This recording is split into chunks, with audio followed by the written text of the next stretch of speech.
Hi friend, कैसे हो आप सभी। उम्मीद करते हैं आप स्वस्थ होंगे और अपनी पढ़ाई को भी लगातार कर रहे होंगे। तो फ्रेंड, वीडियो को शुरू करने से पहले आपसे प्लीज़ हमारे चैनल को लाइक, शेयर और सब्सक्राइब ज़रूर कर दीजिएगा। आज फिर हम लेकर आए हैं आपके लिए करंट अफेयर और जीके जीएस के मोस्ट इम्पॉर्टेंट क्वेश्चन, जो आपकी सभी परीक्षाओं के लिए बेहद ही महत्वपूर्ण है। मैंने क्वेश्चन के साथ साथ उसके एग्जाम्पल भी लिए हैं ताकि आपकी परीक्षा में ये महत्वपूर्ण साबित हो। तो हम अपनी क्लास को शुरू करते हैं। प्लीज़ वीडियो को पूरा ज़रूर देखिएगा। पहला क्वेश्चन है, पंचायत एवं नगर पालिकाओं के संबंध में भारतीय संविधान में किस वर्ष प्रावधान किया गया, बताएं। पंचायत एवं नगर पालिकाओं के संबंध में भारतीय संविधान में किस वर्ष प्रावधान किया गया। तो ये किया गया 1993। सॉरी जी, 1993।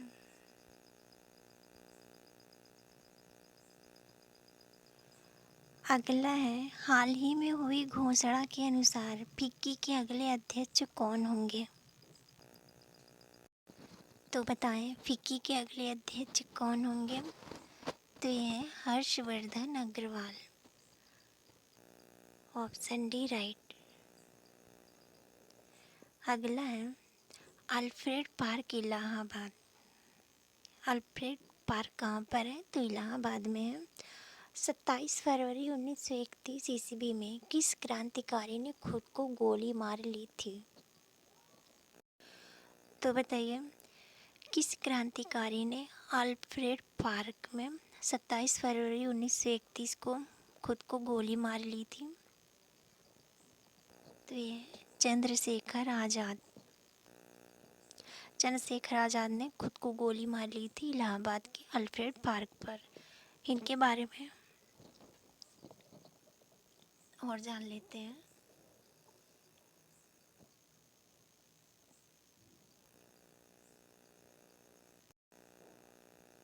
अगला क्वेश्चन है, हाल ही में भारत ऑस्ट्रेलिया का संयुक्त सैन्य अभ्यास आस्ट्रा हिंद किस जगह प्रारंभ हुआ।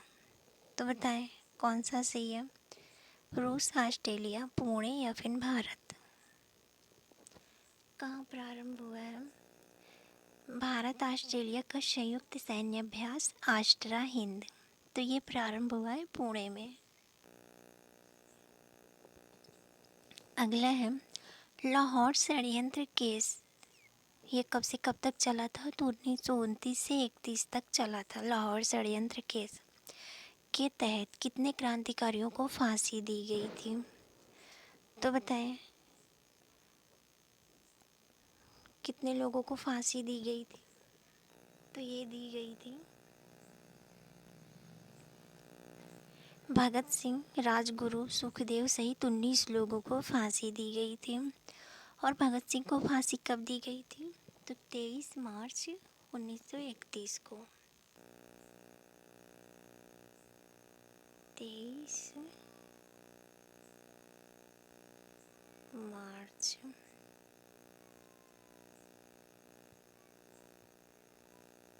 1931 को भगत सिंह को फांसी दी गई थी। काफ़ी बार क्वेश्चन पूछा गया एग्जाम में फ्रेंड, और ये मोस्ट इम्पॉर्टेंट भी है कि भगत सिंह को फांसी कब दी गई थी। तो 23 मार्च 1931 को। कौन से केस के तहत, तो लाहौर षड्यंत्र केस के तहत। आगे हम कुछ और केस के बारे में देख लेते हैं। बनारस षड्यंत्र केस, ये 1915 से 1916 तक चला था। इसमें क्या हुआ था, तो इसमें सचिंद्र नाथ सान्याल को आजीवन काले पानी की सजा हुई थी। तो आपसे पेपर में पूछ लेगा क्वेश्चन में कि सच्चिदानंद सान्याल को किस षड्यंत्र के तहत, किस केस के तहत काले पानी की सज़ा हुई थी, तो बनारस षड्यंत्र केस के तहत इन्हें काले पानी की सज़ा हुई थी। काकोरी षड्यंत्र केस 1925 में हुआ था, जिसके अंतर्गत राम प्रसाद बिस्मिल अशफाकुल्लाह को फांसी दी गई थी। और दिल्ली षड्यंत्र केस था 1915 में हुआ था। इसके अंतर्गत मास्टर आमिर चंद्र, अवध बिहारी बोस एवं बाल मुकुंद को फांसी दी गई थी। तो ये क्वेश्चन मोस्ट इम्पॉर्टेंट है फ्रेंड, ये आपके एग्ज़ाम में पूछे जा सकते हैं। इनमें से किसी भी एक का नाम दे देगा आपसे कि राम प्रसाद बिस्मिल को फांसी कब दी गई थी या किस केस के तहत, तो काकोरी षड्यंत्र केस के तहत। अगला है, हाल ही में किस देश की सरकार ने मोजाम्बिक को 2 जल जेट चालित फास्ट इंटरसेप्टर क्राफ्ट भेंट किया है? तो बताएं किस देश की सरकार ने मोजाम्बिक को 2 जल जेट चालित फास्ट इंटरसेप्टर क्राफ्ट भेंट किया है? बताइए। तो ये किया है भारत सरकार ने। अगला है द कॉमन बिल, ये अंग्रेजी भाषा में लिखा गया पुस्तक के लेखक कौन है? बताइए, कॉमन बिल पुस्तक के लेखक कौन है? ते हैं एनी बेसेंट।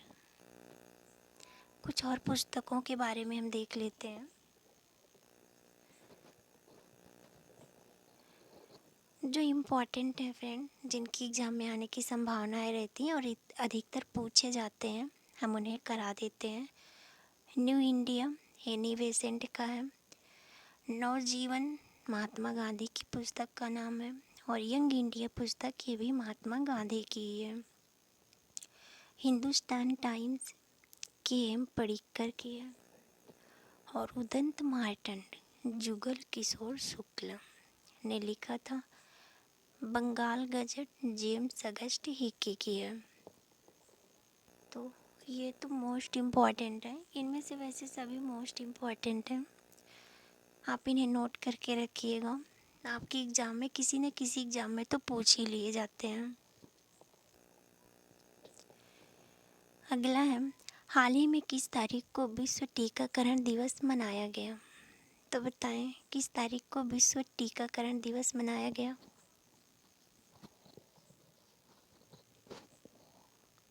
दस नवंबर, 11 नवंबर या फिर 8 नवंबर या 6 नवंबर को?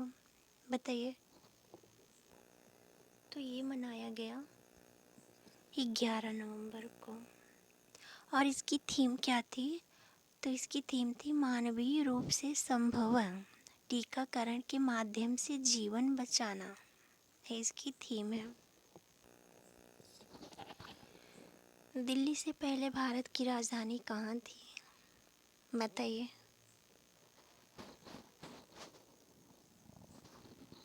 तो ये थी कलकत्ता में, ये तो आप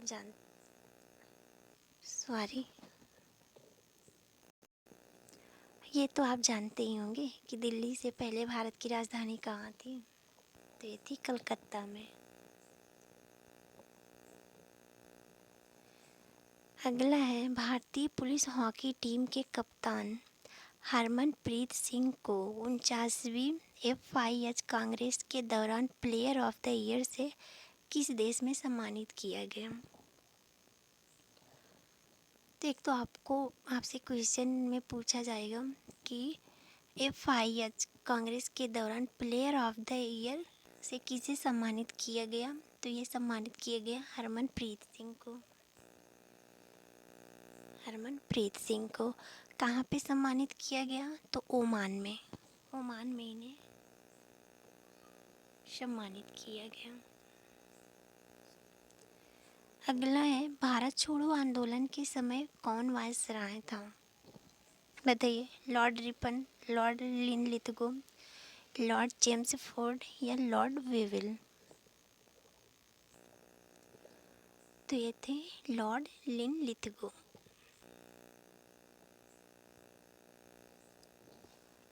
और फ्रेंड, भारत छोड़ो आंदोलन के पहले भारत छोड़ो आंदोलन तो 9 अगस्त 1942 को प्रारंभ हुआ था, लेकिन इसके जस्ट पहले प्रारंभ हुआ था 22 मार्च 1942 को क्रिप्स मिशन भारत आया था। तो भारत छोड़ो आंदोलन 9 अगस्त 1942 को प्रारंभ हुआ और इसी आंदोलन में गांधी जी ने करो या मरो का नारा दिया था। आपसे एग्जाम में पूछेगा कि गांधी जी ने किस आंदोलन के तहत करो या मरो का नारा दिया था, तो भारत छोड़ो आंदोलन के तहत। और इसी आंदोलन में ऑपरेशन जीरो आवर चलाया गया था, जिसके अंतर्गत कांग्रेस के सभी नेताओं को गिरफ्तार किया गया। विली विली है, बताइए कहाँ पर है? तो बिली बिली बताएं क्या है?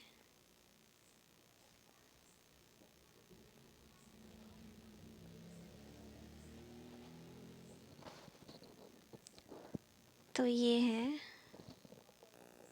ऑस्ट्रेलिया के ऊपर चलने वाला उष्ण कटिबंधीय चक्रवात है, विली विली।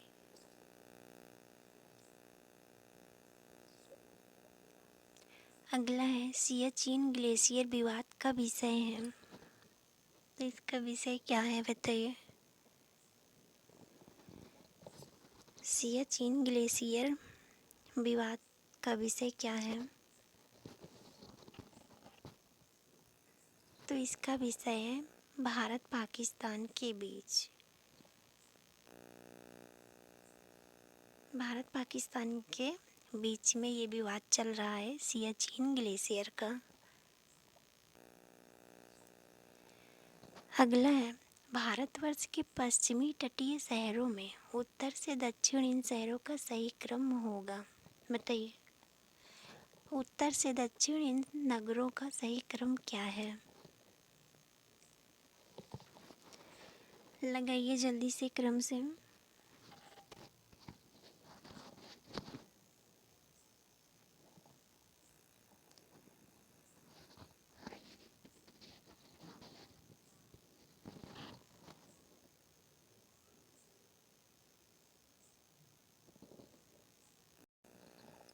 तो ये है ऑप्शन डी, नागरकोइल फर्स्ट पर, उसके बाद सिंधुदुर्ग ये दूसरे पर है, फिर जंजीरा है और फिर कन्नौर है। तो 1 4 2 3।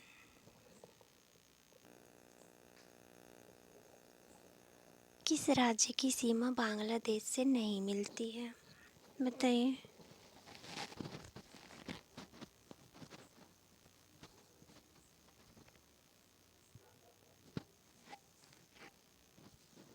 किस राज्य की सीमा बांग्लादेश से नहीं मिलती है?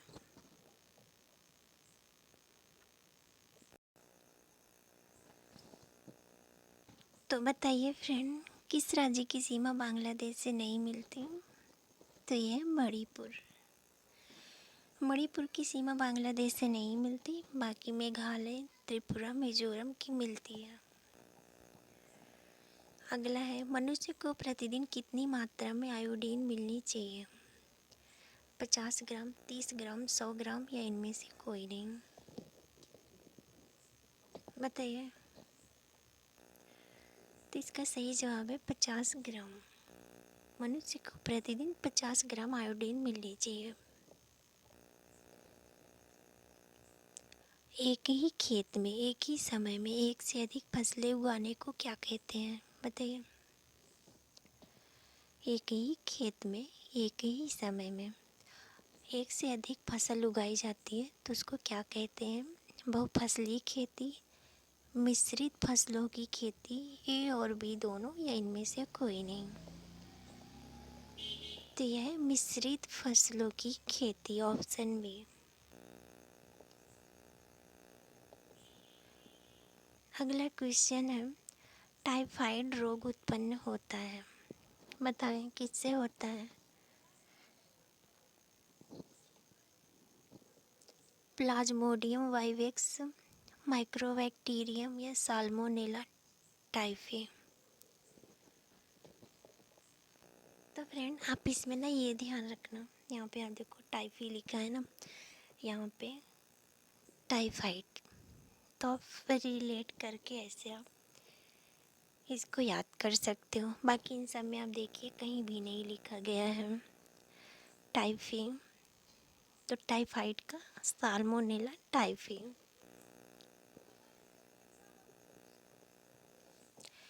मनुष्य के शरीर में रक्त का कौन सा भाग रोगों का प्रतिरोधक करता है? बताइए, मनुष्य के शरीर में रक्त का कौन सा भाग रोगों का प्रतिरोध करता है? WBC, RBC, सी प्लाज्मा या वसा? ते हैं WBC, ऑप्शन फर्स्ट। WBC है जो रोगों का प्रतिरोध करता है। अगला क्वेश्चन है, मानव शरीर में तापमान को नियंत्रित करता है, तो क्या है जो मानव शरीर में तापमान को नियंत्रित करता है? प्यूटरी ग्रंथि, थायराइड, एड्रीनल या हाइपोथैलेमस? बताइए।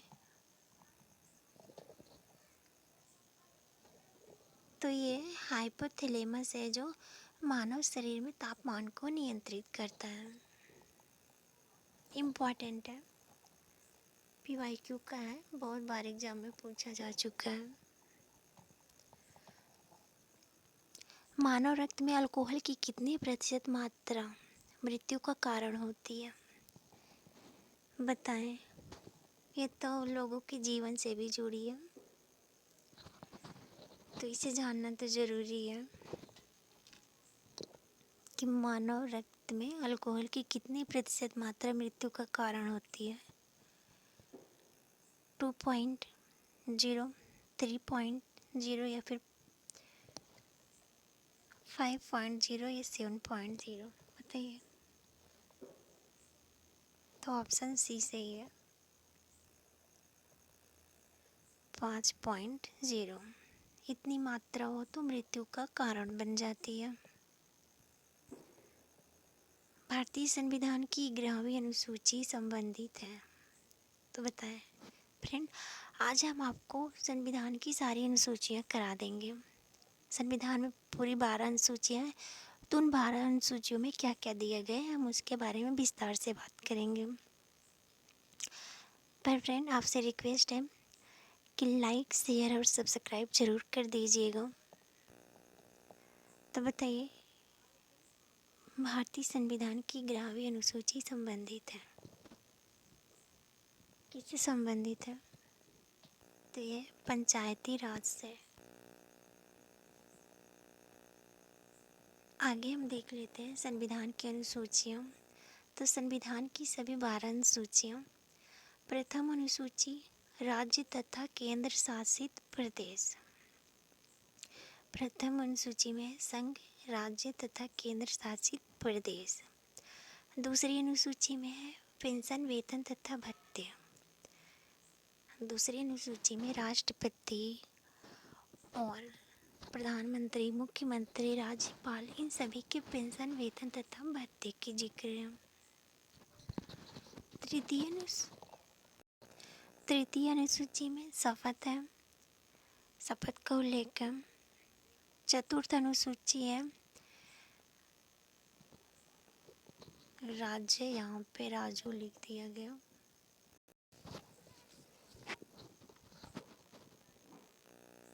तो यहाँ पे इसके स्थान पे राज्य तथा संघीय राज्य क्षेत्र की राज्यसभा में प्रतिनिधित्व का विवरण है, ये चौथी अनुसूची में।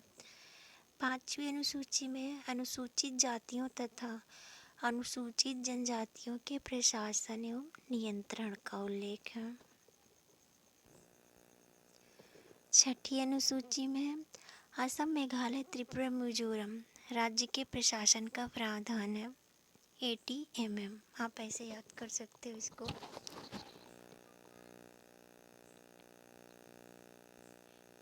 ATMM, 80 mm, Assam, Meghalaya, Tripura, Mizoram. 7वीं अनुसूची में सभी सूचियों के बारे में दिया गया है। संघ सूची, राज्य सूची और समवर्ती सूची के विषय में उल्लेख है। 8वीं अनुसूची संविधान की 22 भाषाओं का उल्लेख है। मोस्ट इम्पॉर्टेंट है, किस अनुसूची में 22 भाषाओं का उल्लेख है, तो 8वीं अनुसूची में। 9वीं अनुसूची है संपत्ति के अधिग्रहण की विधियों का उल्लेख, 9वीं अनुसूची में है। 10वीं अनुसूची दल बदल से संबंधित प्रावधान, 10वीं अनुसूची में है। 11वीं अनुसूची में है पंचायती राज्य व्यवस्था को संवैधानिक दर्जा, तो पंचायती राज्य व्यवस्था को संवैधानिक दर्जा ये 11वीं अनुसूची के अंतर्गत प्रदान किया गया। लास्ट अनुसूची 12वीं अनुसूची है शहरी क्षेत्र के स्थानीय स्वशासन संस्थाओं का उल्लेख कर संवैधानिक दर्जा प्रदान करना, ये 12वीं अनुसूची में है। तो ये है संविधान की 12 अनुसूचियाँ। आप इनको 2-3 बार रिपीट करेंगे तो पक्का आपको याद हो जाएंगे। इनमें से तो हर एग्ज़ाम में आपसे 10वीं, 11वीं, 12वीं और ज़्यादातर तो इम्पॉर्टेंट ये है, कई बार पूछा जाता है। इसमें से ये और यहाँ पे 7वीं अनुसूचियाँ, 8वीं और ये भी सही अनुसूचियाँ तो सभी एग्ज़ाम में कोई ना कोई तो पूछ ही ली जाती हैं, कभी पहली तो कभी चौथी तो कभी 8वीं। तो आप ध्यान में रखिएगा, 2-3 बार आप रिपीट करोगे तो याद हो जाएगा। तो फ्रेंड, ये थी हमारी आज की वीडियो। आपको हमारी वीडियो पसंद आए तो हमारे चैनल को लाइक, शेयर और सब्सक्राइब ज़रूर कर दीजिएगा। थैंक यू, धन्यवाद।